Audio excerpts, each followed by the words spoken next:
Hello everybody, I'm Dave. Welcome back to Sailing Madness. Now as you can see, I'm back on board my own boat in beautiful sunny Scotland. And if you watched the last couple of episodes, you'd have seen Gary and I going across the Irish Sea from Conway to Dublin and back on board his beautiful Sun Odyssey 410. If you missed those episodes, I'll put a link in the description below. But Gary, thanks for inviting me and thanks for taking me on that trip to Dublin and back. I had a great time and I'm looking forward to you coming up and spending some time with me on my boat up here in Scotland. Now, the weather today is, well, it's lovely and sunny, but it is bitterly cold. The snow on the hills over there, and it would have been a lovely day to go out sailing, but unfortunately there's absolutely no wind. So what I thought I would do is spend the time on the boat today playing around with my storm jib. Now, I'm ashamed to say that since I bought the boat, this sail came with the boat, but since I've owned the boat, I've basically had this out of its bag once. When I first bought the boat, I took it out of the bag, I unrolled it on the dock, had a look at it, rolled it back up again, put it back in its bag, put the bag back in the locker, and that's where it's been ever since. So I think it's about time I learned how to rig this sail, because sailing in Scotland in winter, the winds can be very unpredictable, so I think it's important I learn how to do this in the calmness and the safety of a marina. So that's what I'm going to do today. Now, this storm jib comes in two parts. I don't have an inner forestay on my boat, so basically the sail has two bits to it. You've got the sail itself, and then you've got this completely separate bit that acts like a sock, and you wrap that around your furled up genoa, and then you connect it with these hooks or these clasps onto those hanks there. So you fold it, you fold it around the genoa, you hoist it up, you connect the sock to the sail, and as it goes up you basically wrap this around your furled up genoa. Then you connect the sheets from the genoa to this, and basically I think that's how you fly the sail. I don't know for sure because I've never done it, but that's what I'm going to do today. Now, I have come up with what I think is probably a bit of a quicker way to rig this sail, a way that doesn't involve disconnecting the sheets from the genoa. All right, sounds a bit odd, but what I'm going to do is fly this sail and then show you what I've done, and then if it's possible, if you know what you're talking about, if you know more about this sort of stuff than me, then please put your comments in the box below as to whether or not you think my system is going to work. My system basically involves running another sheet from the cockpit here forward. Now, as you can see on the stanchion fair leads, that blue line there, that's the furling line for the genoa, but I've got two slots in these stanchion fair leads, so I can run another sheet through those slots and run that sheet forward, and that's what I'm going to do now. And while I'm doing that, if you're a regular viewer to the channel, you'll know my other sailing buddy Robin is right now in the middle of crossing the Atlantic. He's been sending regular video postcards of his progress. Now, in the last update we had from Robin, he'd just left Portimao in Portugal and was heading down to the Canaries. So whilst I'm running that sheet through the fair leads, let's have a little update from Robin. Hello Dave, here's another postcard from my adventure across the Atlantic. So we are currently in South Gran Canaria. We're in a place called Porto Morgan, which is southwest Gran Canaria. Very, very beautiful little port. I'm very happy to be here. We took 5 days coming down from Portimao, well 7 days in total, 5 days down to the north of Lanzarote. Did that 5 days non-stop. Bit of rough weather, bit of flat calm weather. We had everything basically, but yeah, interesting trip, really enjoyed it. Fantastic nights. The evenings, other than the very rough evening that we had, but the evenings had absolutely full on beautiful starry skies, and sitting on the back of the boat doing our watches, it was absolutely tremendous, I've got to say. Really, really made you feel great to be alive. So that was a great experience. We stopped at La Graciosa, which is North Lanzarote, beautiful national park at the top of Lanzarote in an anchorage there. Really great place to stop if you're on your way down from Europe. And then after that, we headed down the next day down to Rubicon Marina. We anchored outside Rubicon, went in there to get fuel, really super cheap fuel, so worth knowing if you're going to do a trip like this.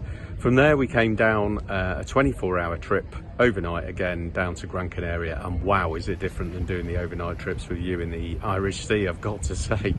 Sitting on the back of the boat in a t-shirt in the evening, oh, how different could it get to our really rough Irish Sea experiences, wrapped up in all of our wets, particularly you on the back of the boat whilst I sort of look out from the cabin, as we know on most videos. So it has been a very different experience. I could highly recommend it. Our plan is to cross the Atlantic now to Martinique. We're waiting for a weather window. Originally we planned to go just before the Arc crosses, which is the race that goes from Las Palmas every year. Currently there's a weather system which is disrupting everybody's plans. It's about to come in and it's about to blow in from the southwest, which is unusual at this time of year. We'd be heading into it and heading into the waves, so we're certainly not going to do that, certainly not for the start of the trip. We will wait that out, so we're going to wait here for probably another 10 days. Awful, terrible.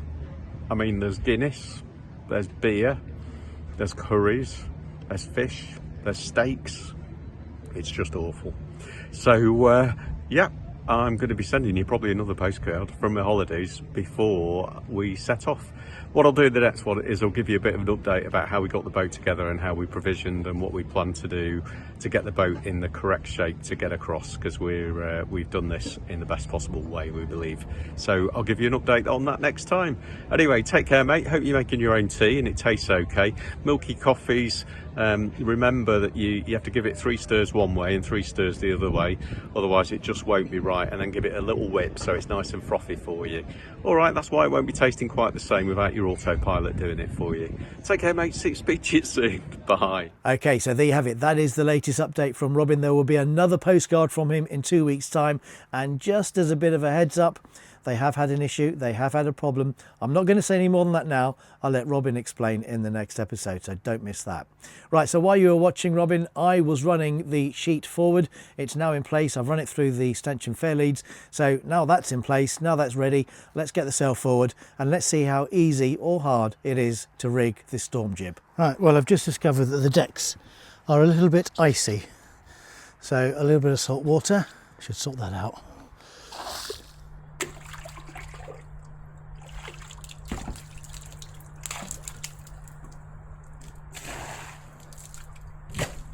That's better. Don't want to be slipping in the water, do we? Okay.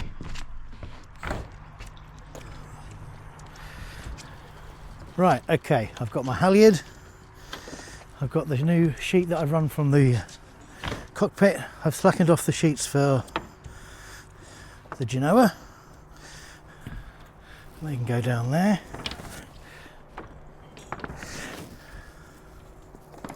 Right. Let's get the sail out.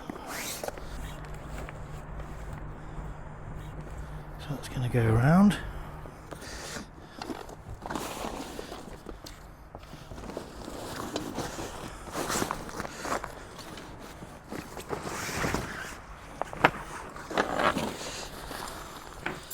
Here's the tack.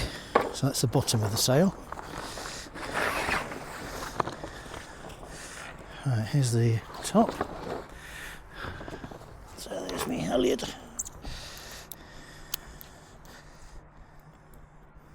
I assume we do this from the top and work our way down.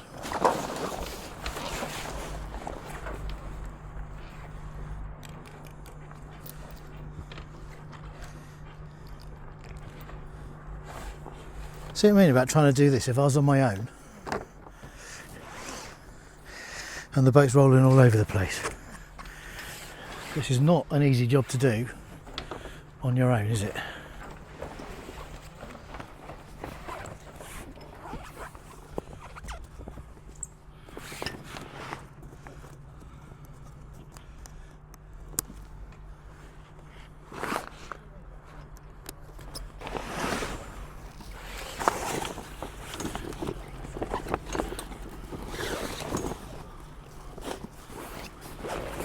Right,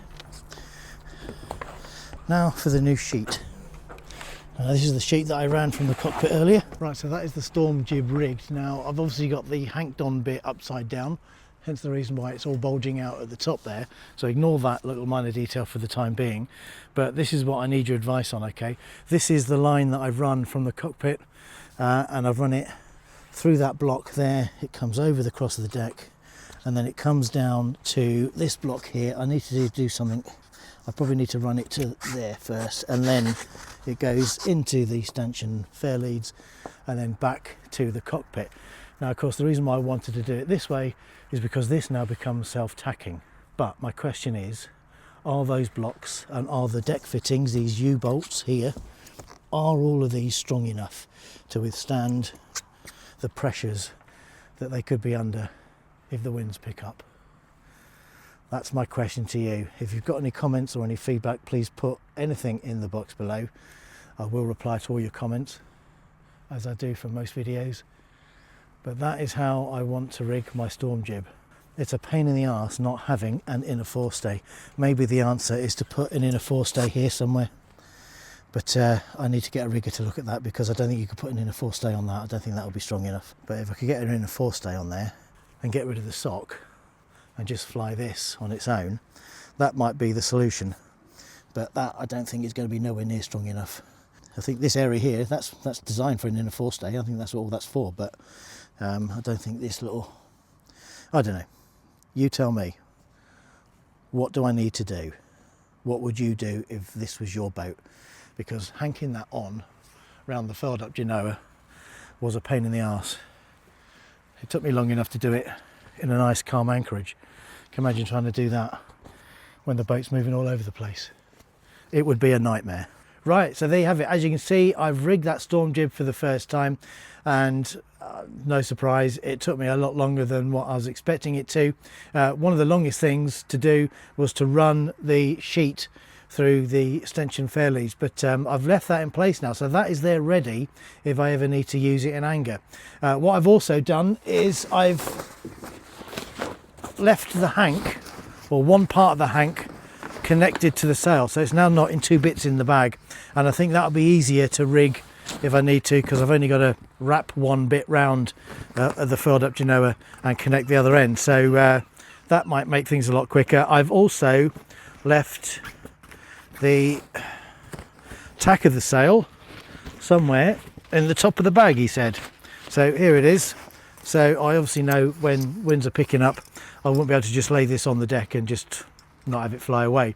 So I left this at the top, so the tack could be the first thing that gets connected so that it's not going to fly away. So that is at the top there, and that's easy to get to whenever I need to use it next. So my question is, as I mentioned before, the way that I've set it up so that it's a self-tacking storm jib, is that going to work? Are those blocks strong enough? Are those U-bolts that go through the deck strong enough to withstand the pressures that the sail will put on them if I'm ever out in a force 8 or 9 or whatever?